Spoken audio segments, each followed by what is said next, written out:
Es muy conocida la forma como el gran novelista Charles Dickens comenzó una de sus novelas más famosas, Historia de dos ciudades, donde él describe la época de la Revolución Francesa con estas palabras: era el mejor de los tiempos, era el peor de los tiempos. Era la edad de la sabiduría y también de la locura, la época de las creencias y de la incredulidad, la era de la luz y de las tinieblas, la primavera de la esperanza y el invierno de la desesperación. Todo lo poseíamos, pero no teníamos nada.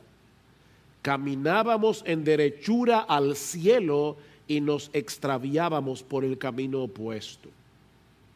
Cualquiera pensaría que Dickens estaba describiendo nuestros días, excepto por las partes positivas de la descripción. Hace poco cumplí 61 años de edad y no recuerdo en toda mi vida haber vivido en días tan extraños, tan confusos, tan convulsos como estos días. Por un lado está el impacto de la pandemia, no solo a nivel de la salud pública, sino también a nivel de la economía, a nivel del cambio y del impacto que eso ha tenido en nuestro estilo de vida y sobre todas las cosas, pensando en aquellos que han sufrido la pérdida de seres queridos, como acabamos de decir. Súmenle a eso las presiones de organismos internacionales muy poderosos, la ONU, el BID, organismos UNICEF, que se han convertido en organismos extremadamente peligrosos, que parecen querer poner al mundo de cabeza, moralmente hablando. El escándalo de la reciente elección presidencial de los Estados Unidos, con todo lo que puede implicar que la balanza se incline de un lado o al otro. Los cambios radicales que se están produciendo en la geopolítica internacional. Mis hermanos, cualquiera diría que nuestra civilización está al borde del colapso. Esta semana, uno de nuestros líderes políticos más longevos, que ha estado activamente involucrado en la política nacional desde la época de Trujillo, del dictador Trujillo, decía en un artículo que se publicó en un medio digital: no creo haber vivido en un tiempo tan escabroso como este. Lo que se está viendo, hasta donde es posible verlo, no ofrece signos prometedores de nada bueno. Y yo supongo que ese es el sentir de mucha gente informada en este momento. Bueno, mis hermanos, es pensando en todo esto que le pedí permiso a mis pastores esta semana para no seguir a Romanos 12, sino quedarnos en Romanos 11. En el pasaje que estudiamos la última vez que consideramos esta epístola a los romanos y más particularmente en la declaración de Pablo en Romanos capítulo 11 versículo 36, porque de Él, por Él y para Él son todas las cosas. Mis hermanos, yo creo que hay una enseñanza implícita en este pasaje, en esta frase, que puede ayudarnos a poner en perspectiva el caos político y moral que nosotros vemos a nuestro alrededor. Debo recordar que en los primeros 11 capítulos de la carta a los romanos, Pablo ha estado considerando en detalle todos los elementos que convergen en el plan redentor de Dios. para traer salvación tanto a los judíos como a los gentiles por medio de la persona y la obra de nuestro Señor Jesucristo. Y eso es lo que mueve a Pablo a alabar a Dios por su sabiduría al final del capítulo 11, versículo 33. Oh, profundidad de las riquezas y de la sabiduría y del conocimiento de Dios. Cuán insondables son sus juicios e inescrutables sus caminos, pues ¿quién ha conocido la mente del Señor? ¿O quién llegó a ser su consejero? ¿O quién le ha dado a él primero para que se le tenga que recompensar? Porque de él y por él y para él son todas las cosas, a él sea la gloria para siempre. Todas las cosas fueron concebidas por él en sus propósitos eternos y todas están siendo llevadas a cabo por él para la gloria de su santo nombre.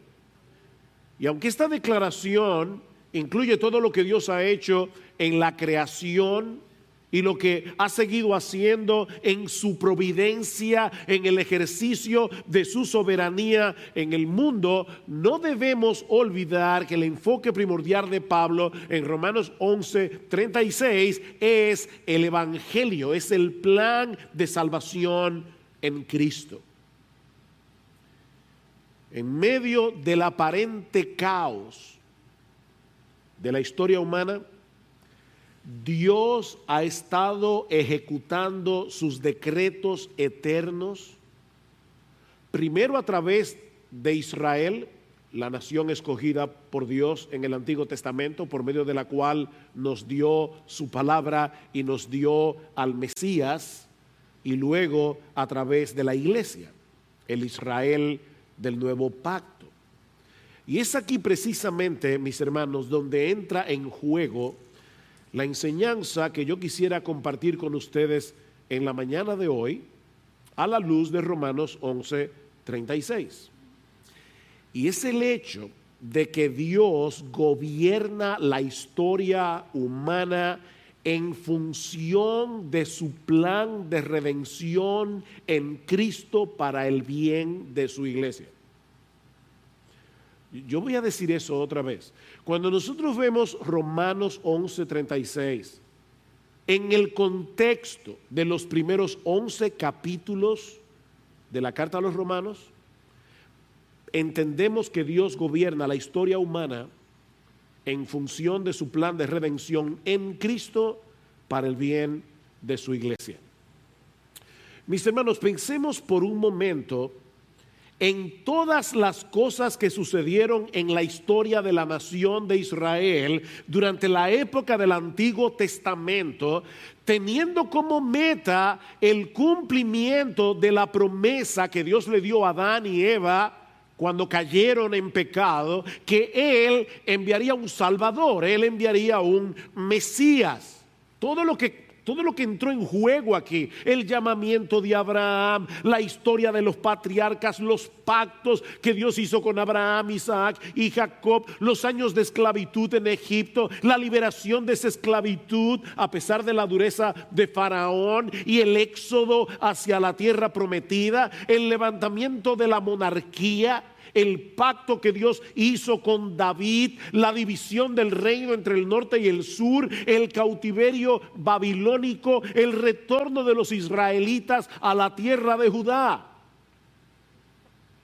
Y yo estoy escogiendo algunos detalles importantes de la historia. Pensemos en todas las naciones, en todos los imperios que intervinieron directa o indirectamente en esta historia: los cananeos, Egipto, Asiria, Babilonia, los medopersas, el imperio romano. Mis hermanos, si Dios no hubiera tenido control de cada una de esas naciones, si Dios no hubiera tenido control de cada uno de esos imperios, no habría podido llevar a cabo lo que Él se había propuesto hacer.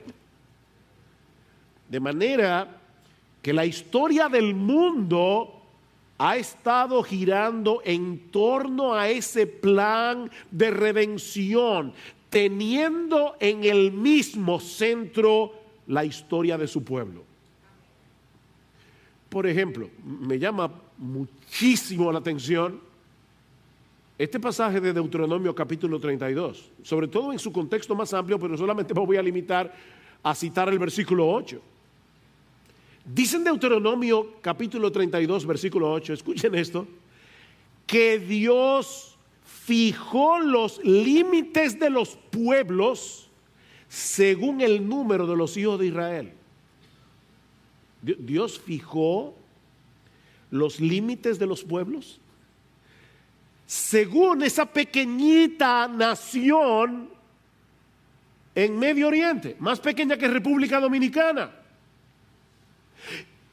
Y honestamente no es muy claro lo que eso significa en un sentido práctico. Lo que sí está claro, como bien señala la Biblia de Estudio de la Reforma, es que Dios es soberano sobre toda la historia y que esa historia se ordena con respecto al interés del plan de Dios para la redención de su pueblo escogido.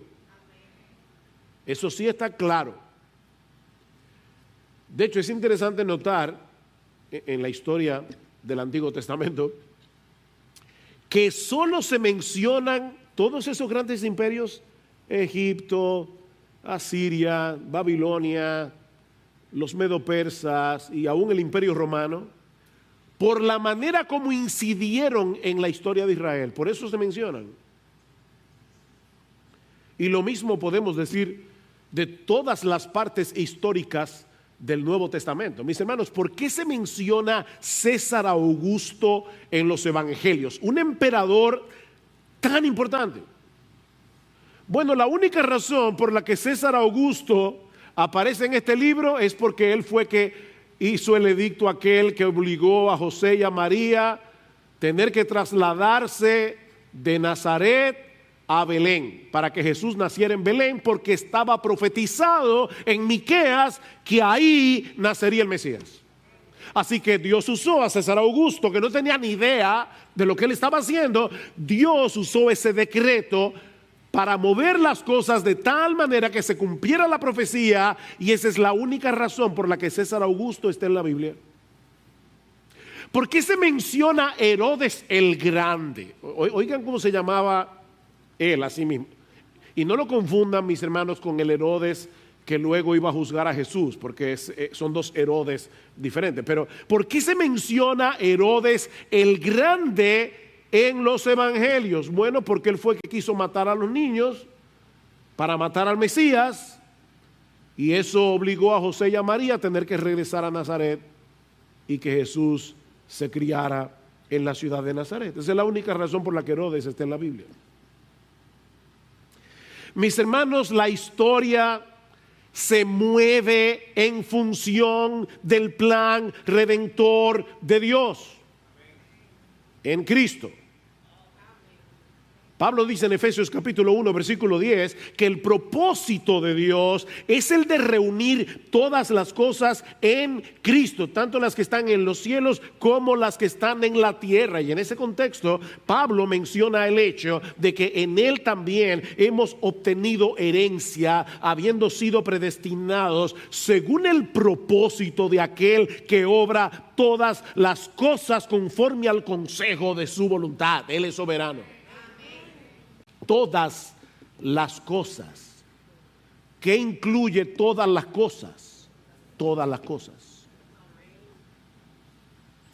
En otras palabras, mis hermanos y amigos que están aquí en esta mañana, lo que estamos tratando de decir es que Cristo es el centro del gobierno providencial de Dios en todo lo que ocurre en el mundo, y nosotros los creyentes estamos en el centro de ese centro porque estamos unidos a Él por la fe. Amén. Estamos en el centro del centro. Amén. Al final de ese capítulo de la carta a los Efesios, Pablo nos dice que Cristo fue exaltado muy por encima de todo principado, autoridad, poder, dominio y de todo nombre que se nombra, no solo en este siglo, sino también en el venidero, y que todo fue sometido bajo sus pies. Amén. Nuestro Rey Jesús. Amén. Él es el soberano. No hay ningún poder, ni en el cielo, ni en la tierra, que sea superior al de nuestro Rey. Y ahora escuchen lo que Pablo sigue diciendo en ese mismo pasaje de Efesios. Y a él lo dio por cabeza sobre todas las cosas. ¿A quién? A la iglesia. A la iglesia, la cual es su cuerpo. La plenitud de aquel que lo llena todo en todo. Ese Señor que es Señor de todo es la cabeza de la iglesia. Y como bien ha dicho alguien, Él ejerce su dominio supremo por el bien de la iglesia. ¿Ustedes recuerdan cuando el Señor se le apareció a Pablo en su camino a Damasco? Lo que Cristo le preguntó a Pablo. No fue: Pablo, ¿por qué tú persigues a estos cristianos? No, esa no fue la pregunta. Saulo, Saulo, ¿por qué me persigues? ¿Por qué me persigues?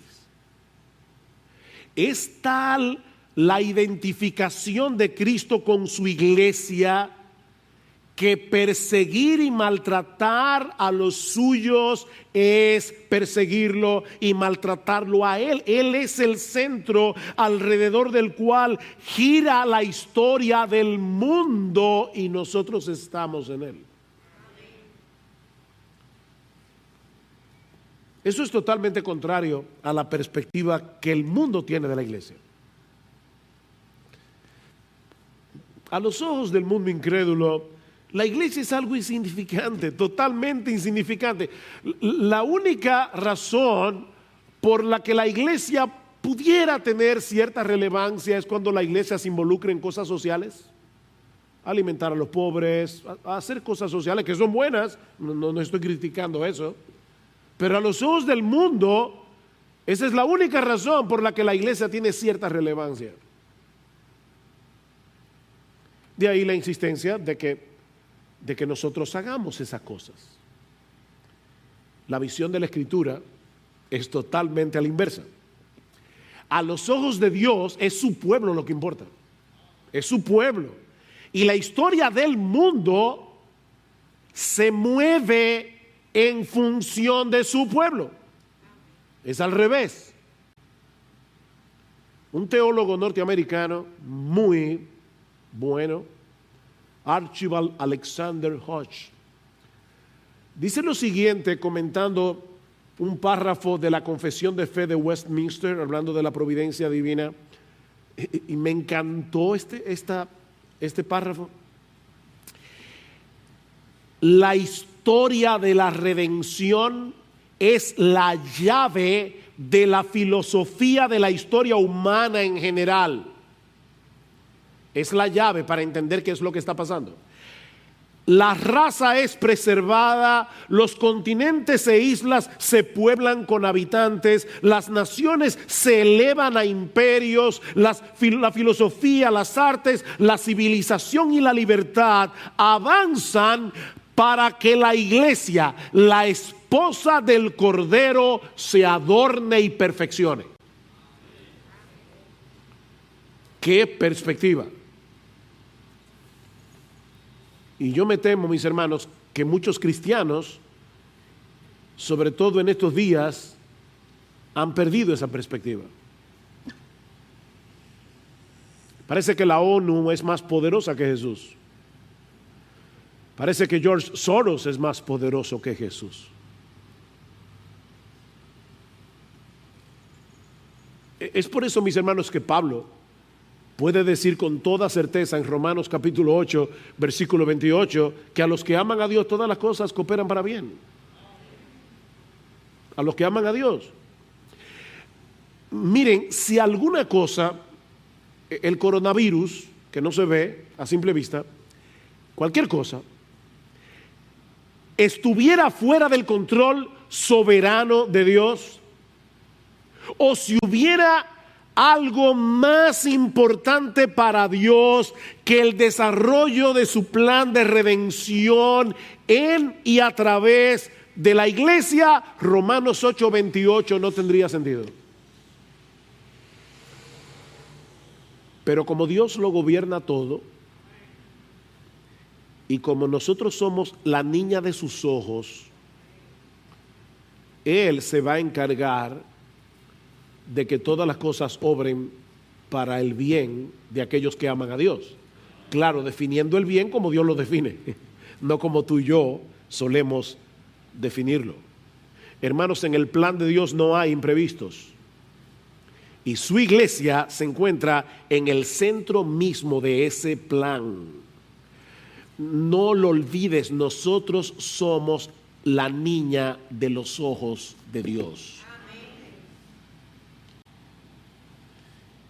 Y eso me lleva a mi segundo encabezado.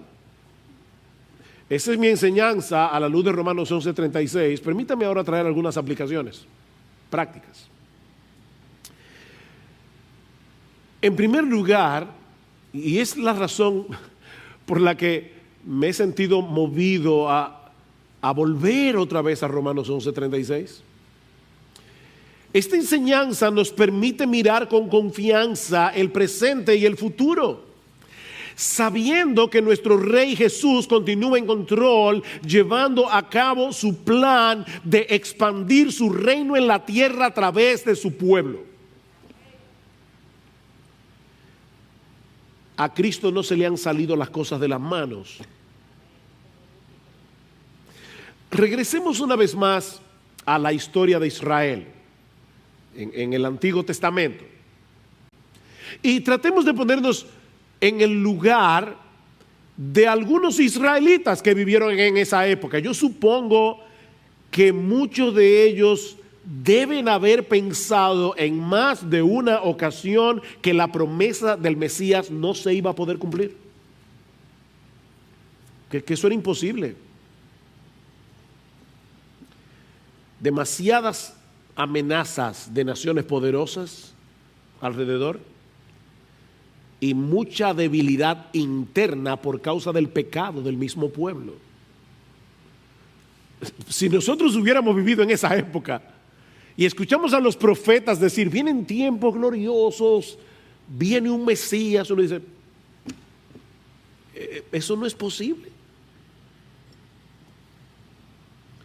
Pero mis hermanos, nunca ha habido ni lo habrá ninguna nación o emperador ni ninguna circunstancia que sea capaz de frenar los planes de Dios.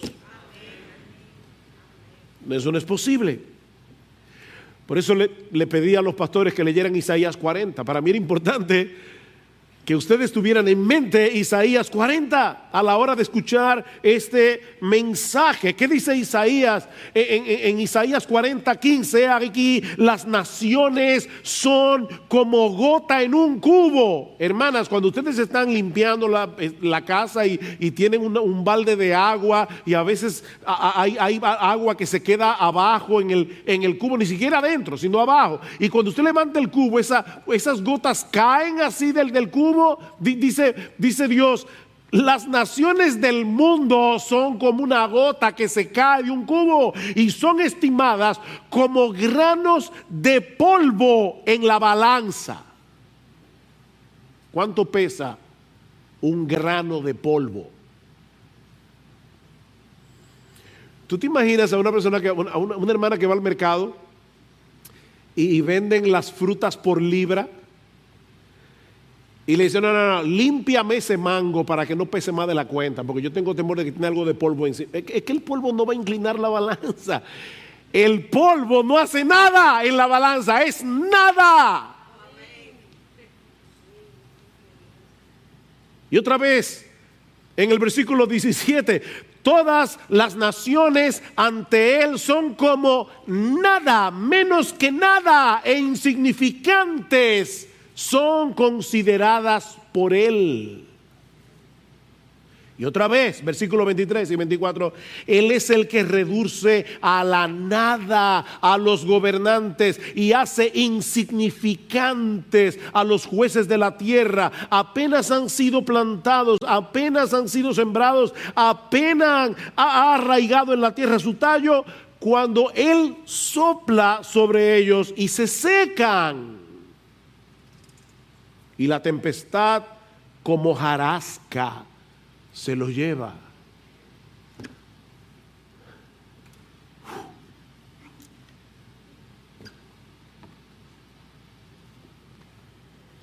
Ese es nuestro Dios,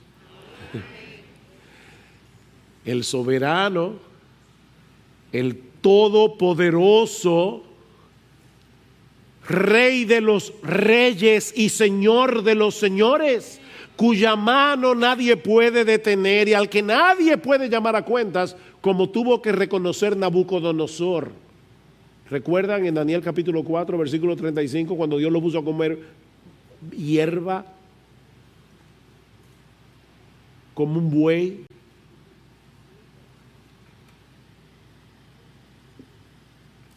Y no olviden que es el Dios encarnado, la segunda persona de la Trinidad. O sea, estamos leyendo todo eso del Dios del Antiguo Testamento. No son dos dioses diferentes. La segunda persona de la Trinidad encarnada es el que prometió que Él habría de edificar su iglesia y que las puertas del Hades no iban a prevalecer contra ella. Es ese Dios de Isaías 40. Él fue que antes de ascender a los cielos dijo a sus discípulos: toda autoridad me ha sido dada en el cielo y en la tierra. Id pues y haced discípulos de todas las naciones, y he aquí yo estoy con vosotros todos los días hasta el fin del mundo. Nuestro Rey Jesús no solo protegerá a su iglesia hasta su venida, sino que en medio de este mundo que se corrompe y se seculariza cada vez más, ese Rey Jesús continuará usando a su iglesia para que al final de la historia miles de millones de todo pueblo, lengua, nación estén delante del Cordero, alabando por los siglos de los siglos su santo y bendito nombre. Nuestro Rey Jesús. Escuché en el día de ayer, estaba oyendo una prédica que precisamente Ethan me recomendó, de Alistair Begg, una prédica donde él mencionaba una historia interesante que ilustra lo que estamos tratando de decir, y él estaba hablando de otro tema. Eso es lo interesante del caso. Una iglesia en Finlandia había estado enviando misioneros a Afganistán por años. Varios de esos misioneros fueron martirizados por el Islam, por los musulmanes.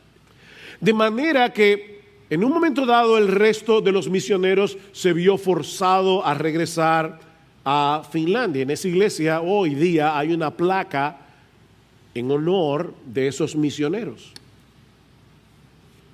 Pero ¿saben qué sucedió?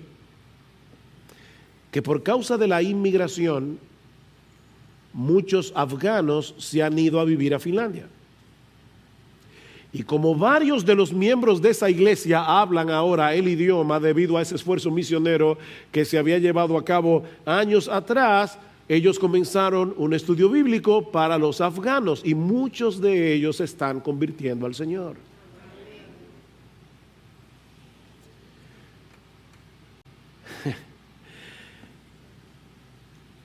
¿Quién detiene a Cristo para salvar a sus escogidos?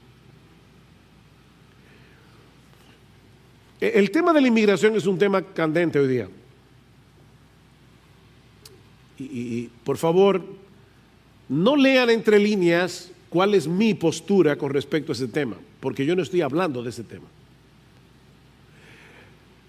Pero déjame decirte algo. Cualquiera que sea nuestra perspectiva sobre el tema de la inmigración, sobre la soberanía nacional, que de paso creo en ella, creo en ella. Hay dos verdades bíblicas que no debemos olvidar cuando estemos discutiendo acerca de este tema. La primera es que por encima de nuestra ciudadanía terrenal, nosotros somos primariamente ciudadanos del reino de Jesucristo. Eso es lo primero. Y lo segundo es que no tenemos la menor idea de lo que el Rey Jesús está haciendo a través de esos movimientos migratorios para que su reino avance en la tierra.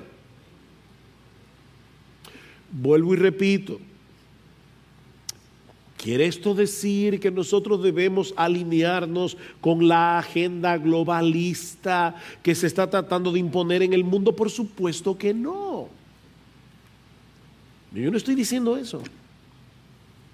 Lo que estoy diciendo, mis amados hermanos, es que por encima de los planes y la Agenda 2030 de la ONU y de todos esos organismos internacionales, Dios tiene un plan. Y nosotros sabemos de antemano quién es el que va a ganar. ¿Ven el punto? Las elecciones en Estados Unidos. Todos nosotros tenemos una idea de lo que podría suceder si la balanza se inclina hacia un lado o hacia el otro. Y es nuestra responsabilidad orar a Dios para que salga electo el presidente que, hasta donde nosotros podemos entender, puede ser el que más beneficie a esa nación y al mundo. Nosotros debemos orar por eso. Hablaba con alguien en estos días sobre el tema del fraude. Yo le decía, mira, la verdad es que esto tiene que probarse en los tribunales. Parece que hubo un fraude. Pero cuidado, hermano, nosotros no somos expertos en política, ni estamos ahí, ni vimos la boleta, o sea, tú oyes noticias, pero todos los medios noticiosos están parcializados. Eso es una realidad. Pero mis hermanos, en medio de todo esto, es importante recordar que independientemente de la persona que ocupe la Casa Blanca en los próximos 4 años, nuestro Rey Jesús continúa sentado a la diestra del Padre en su trono hasta que todos sus enemigos sean puestos por estrado de sus pies.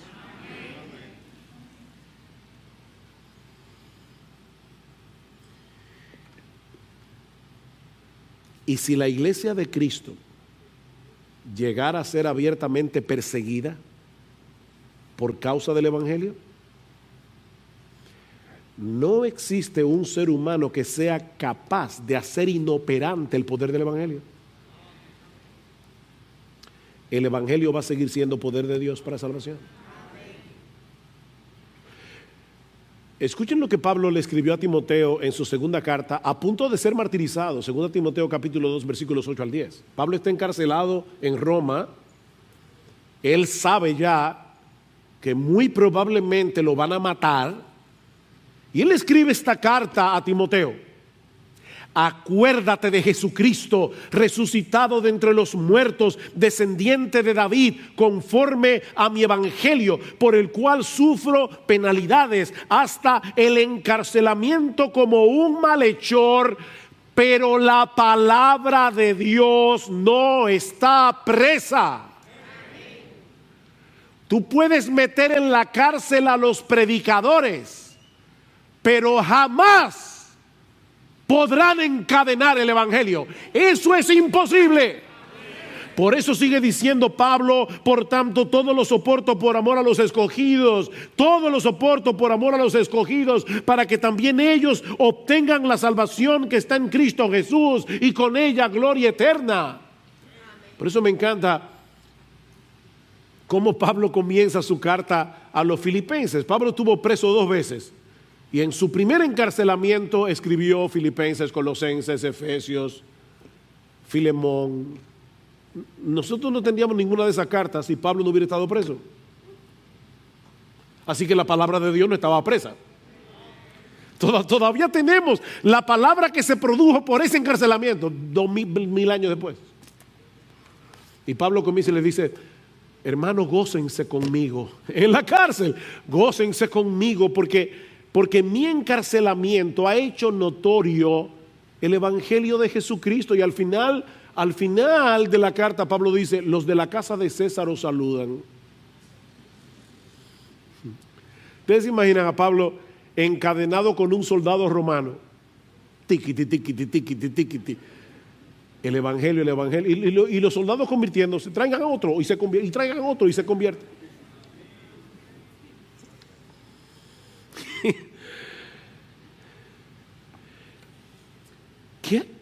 Qué glorioso es nuestro Rey Jesús.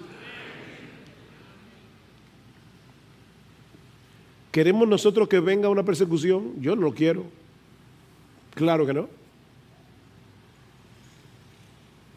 ¿Queremos nosotros que esa agenda malvada triunfe? Claro que no. Y nosotros como ciudadanos debemos hacer todo lo que esté a nuestro alcance en una nación democrática donde hay formas de hacer valer nuestra opinión. No me malentiendan, hermanos. Lo que estoy diciendo a la luz de Romanos 11:36 es que nosotros podemos mirar con confianza nuestro presente y nuestro futuro, sabiendo que pase lo que pase, nuestro Rey Jesús continúa en control y Él seguirá llevando a cabo su plan de expandir su reino en la tierra por medio de la iglesia hasta que la gloria de Jehová llene la tierra. En segundo lugar, ese relojito y yo hoy no somos amigos, pero bueno.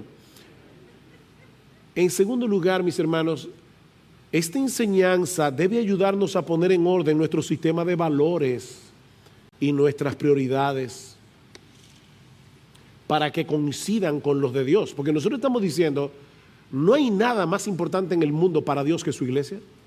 Y para ti. Y para ti. Mi hermano, ¿quiénes son realmente los que importan a los ojos de Dios? La gente influyente, los poderosos, los políticos, los jueces de la Suprema en Estados Unidos que van a tener que lidiar con ese lío para saber quién es el presidente en los próximos 4 años. ¿Quiénes son la gente que importa a los ojos de Dios? Mis hermanos, no existe nada en el mundo que tenga más valor para Dios que la iglesia que su Hijo compró con el precio de su propia sangre. Vosotros sois linaje escogido, primera de Pedro capítulo 2 versículo 9. Vosotros sois linaje escogido, real sacerdocio, nación santa, pueblo adquirido para posesión de Dios, a fin de que anunciéis las virtudes de aquel que os llamó de las tinieblas a su luz admirable. Eso somos nosotros, la iglesia. Y ahora yo te pregunto, ¿reflejan tus valores esos mismos valores de Dios? ¿Cuál es la compañía que tú más aprecias? ¿La de todos estos despreciados del mundo, pero infinitamente apreciados a los ojos de Dios? ¿O la compañía de aquellos que el mundo erróneamente exalta y valora? La iglesia es la casa de Dios.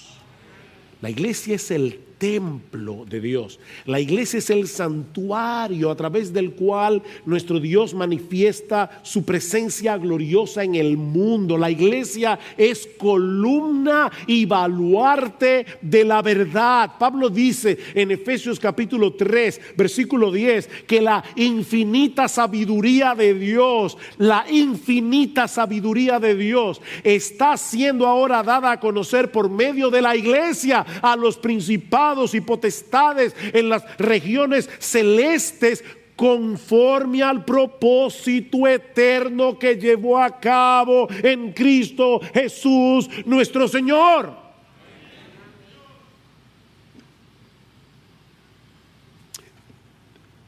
¿Tú te sientes privilegiado por ser miembro de una iglesia?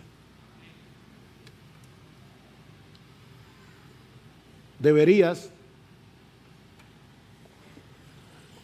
¿Cómo concluye Pablo ese mismo capítulo, Efesios capítulo 3, en los versículos 20 y 21?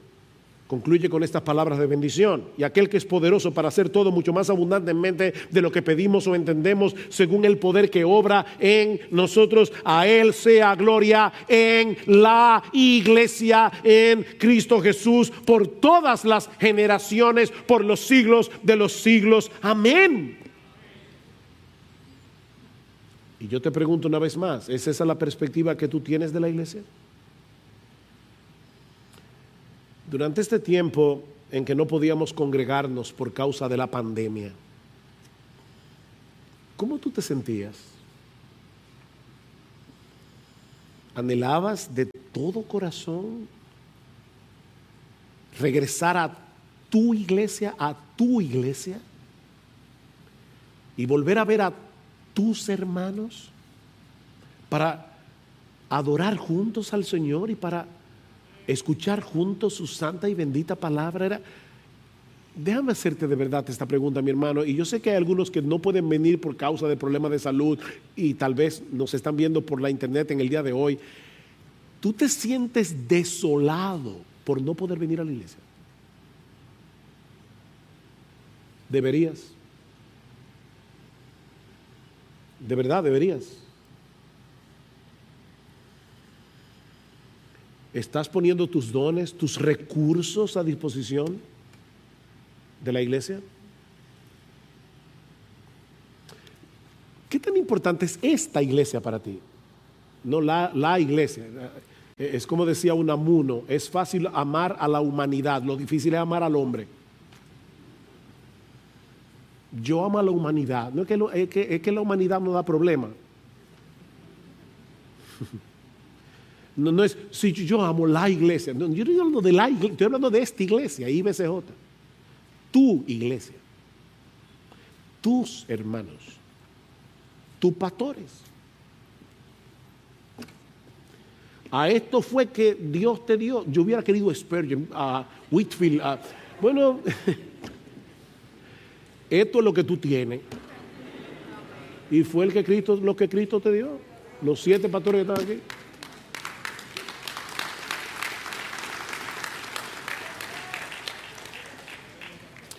Tú te preparas el sábado para estar aquí a tiempo, o tú eres de los que siempre llegan tarde, porque eso refleja algo de la importancia que tú le das a esta congregación.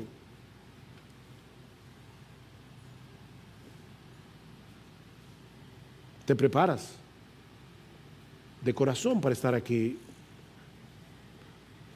Miren, mis hermanos, yo creo que nosotros debemos orar de verdad que el Señor nos ayude a ver la iglesia con sus ojos. Que el Señor nos ayude a ver la iglesia con sus ojos y sentir por esta iglesia con su corazón. Yo quiero bendecir esta iglesia. Yo quiero que mis hermanos sean beneficiados por mí. Yo quiero ofrendar fielmente para que la obra de esta iglesia continúe. Pero esta enseñanza no solamente nos ayuda a mirar hacia adelante con confianza y al presente y a poner nuestras prioridades en orden, sino que también en tercer y último lugar, esta enseñanza es el lente, Romanos 11:36, es el lente a través del cual nosotros debemos contemplar la realidad del mundo a nuestro alrededor. Mira, si tú no tienes el lente de Romanos 11:36, tu vida va a ser muy confusa. Tú vas a ver el mundo con mucha confusión. En el capítulo 1 de Romanos, Pablo nos da su versión histórica de las naciones gentiles y del origen del comportamiento de alguna de esas naciones. a donde llegaron, una depravación horrible en el mundo greco-romano, y su explicación no es sociológica, su explicación no es filosófica, la explicación de Pablo es eminentemente teológica. Pablo nos dice que estas naciones gentiles cerraron sus ojos a la luz de la naturaleza, lo que Dios les revelaba acerca de él. Pablo nos dice que ellos detuvieron con injusticia la verdad y que Dios los entregó a una mente reprobada para hacer cosas que no convienen. Esa es la explicación.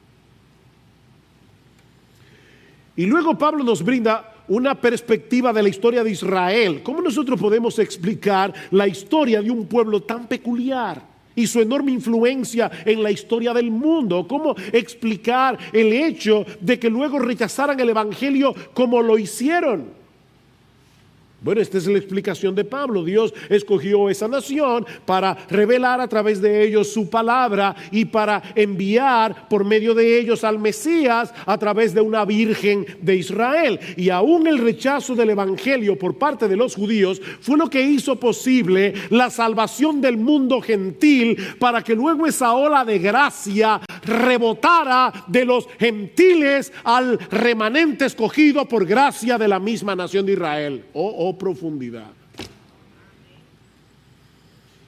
En otras palabras, la explicación de Pablo de la historia es eminentemente teológica. Lo que Dios decretó en la eternidad lo está llevando a cabo en el tiempo, y todo eso sin eliminar la responsabilidad del hombre cuando peca. Eso es lo más sorprendente. Somos responsables. De manera que es imposible tener un correcto entendimiento de la historia o del mundo que nos rodea o del comportamiento humano, a menos que lo veamos a la luz de esta perspectiva. Los hombres en su necedad pueden dar 1000 explicaciones al problema de la homosexualidad, por ejemplo. Pero Pablo nos dice que se trata de un problema eminentemente religioso. Los hombres no tomaron en cuenta a Dios y Dios los entregó. ¿Por qué el mundo está como está? ¿Por qué tantas guerras, tantas injusticias, tanta maldad? El hombre incrédulo va a dar su explicación. Y a la luz de sus conceptos erróneos llegará a soluciones erróneas, soluciones políticas, económicas, educativas. Pero Pablo nos dice en su carta a los romanos que todo el problema del hombre se resume a una sola cosa. Romanos 3:18, no hay temor de Dios delante de sus ojos. No hay temor de Dios. ¿No es el temor de Dios el principio de la sabiduría? Uno dice, ¿y es que el mundo se ha vuelto loco? Sí, porque no hay temor de Dios delante de sus ojos. Es tan simple como eso. Quitaron a Dios del centro y en su imaginación se creyeron que eran dioses. De verdad, yo creo que hombres como George Soros se cree Dios. De verdad, yo creo que esa gente se cree Dios. Y debemos orar porque se conviertan, porque Dios es poderoso para convertirlos. Y yo lo digo porque alguna gente dice, ya estoy loco por verlo friéndose en el infierno. No, espérate. No. Nuestro deseo es que Dios frene esa maldad y algún día toda esa gente va a tener que postrarse delante del Rey Jesús y confesar con su lengua que Él es el Señor. Algunos, lamentable y tristemente, antes de ser arrojados al infierno. Pero nuestro deseo debería ser que se convirtieran.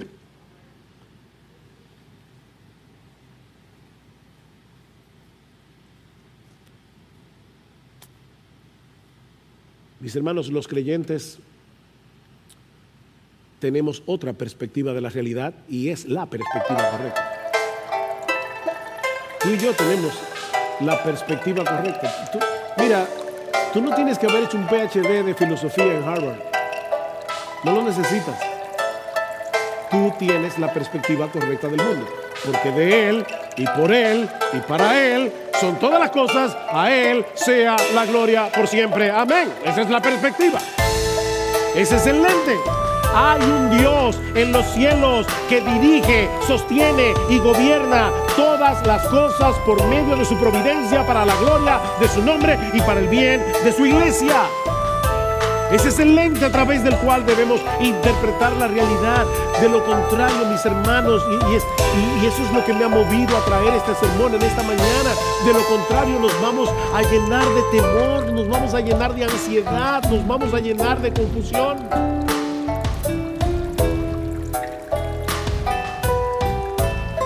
Yo me di cuenta el otro día que algo estaba pasando en mi corazón. Estaba todos los días tratando de seguir las noticias. Y yo no digo, hermanos, por favor, yo no digo que nos desentendamos de todo lo que está pasando en el mundo. Los creyentes no deben hacer esto. Pero yo me estaba dando cuenta que mi corazón estaba tendiente a la ansiedad. Y lo hablé con mi esposa, le dije, mi amor, ora por mí. Yo me estoy dando cuenta que esto me está afectando más de lo que debería. Y supongo que no soy el único. No soy el único. Somos tan débiles que olvidamos cosas que deberíamos recordar. Yo simplemente te estoy recordando cosas que yo sé que tú sabes, que yo sé, pero que debemos aplicar. Los creyentes no debemos ponernos en modo de negación. No importa, nada está pasando. No, de ninguna manera. No debemos olvidar que somos extranjeros y peregrinos en un mundo hostil. Pero mis hermanos, tampoco debemos paralizarnos por el temor o ponernos en modo de supervivencia. No, yo edificaré mi iglesia y las puertas del Hades no prevalecerán contra ella. Dice la Escritura en Daniel capítulo 11, versículo 32, que el pueblo que conoce a su Dios se mostrará fuerte y actuará. No es pasivo. Allí no dice que el pueblo que conoce a su Dios se va a sentar tranquilo allí a esperar que pase la tormenta. No, porque ese pueblo sabe que ese Dios está llevando a cabo su obra a través de su pueblo. El pueblo que conoce a su Dios se mostrará fuerte y actuará. Me encanta la promesa de Dios al pueblo de Israel en Isaías: no temas, gusano de Jacob. Óyeme, si tú me vas a decir que no temas, no me digas que yo soy un gusano. Pero un gusano teniendo a Dios como su Dios es otra cosa. No temas. Y en el Nuevo Testamento hay una versión de eso. En Lucas 12 Cristo dice: no temas, manada pequeña. El gusano de Jacob: no temas, manada pequeña. ¿Saben qué? A mi Padre le ha placido daros el reino. Oh, wow. La iglesia es el cuerpo de Cristo. Nosotros somos la boca por medio de la cual Él proclama su palabra en el mundo. Nosotros somos las manos que consuelan y socorren a los que sufren. Nosotros somos los pies que llevan el mensaje del Evangelio hasta lo último de la tierra. Somos el cuerpo de Cristo. Y ¿saben qué? Nada ni nadie va a poder impedir que el reino que Él inauguró en su primera venida, Él lo consuma en su segunda venida. Eso no depende de la Casa Blanca, eso no depende de la ONU, eso no depende del presidente o de nuestros congresistas. Eso depende de la plena autoridad de nuestro Señor, de nuestro Rey y Salvador. Si los poderes del mal son hostiles, son feroces, pero a nuestro Señor Jesucristo se le ha conferido toda autoridad en el cielo y en la tierra para que su iglesia pueda llevar a cabo la comisión que Él mismo le encargó de hacer discípulos a todas las naciones. Y que permítanme concluir con estas palabras de bendición para nuestra iglesia. Una de las más hermosas bendiciones que se encuentran en el Nuevo Testamento. Judas 24. Y aquel que es poderoso para guardaros sin caída y para presentaros sin mancha en presencia de su gloria con gran alegría, al único Dios nuestro Salvador, por medio de Jesucristo nuestro Señor, sea gloria, majestad, dominio y autoridad antes de todo tiempo y ahora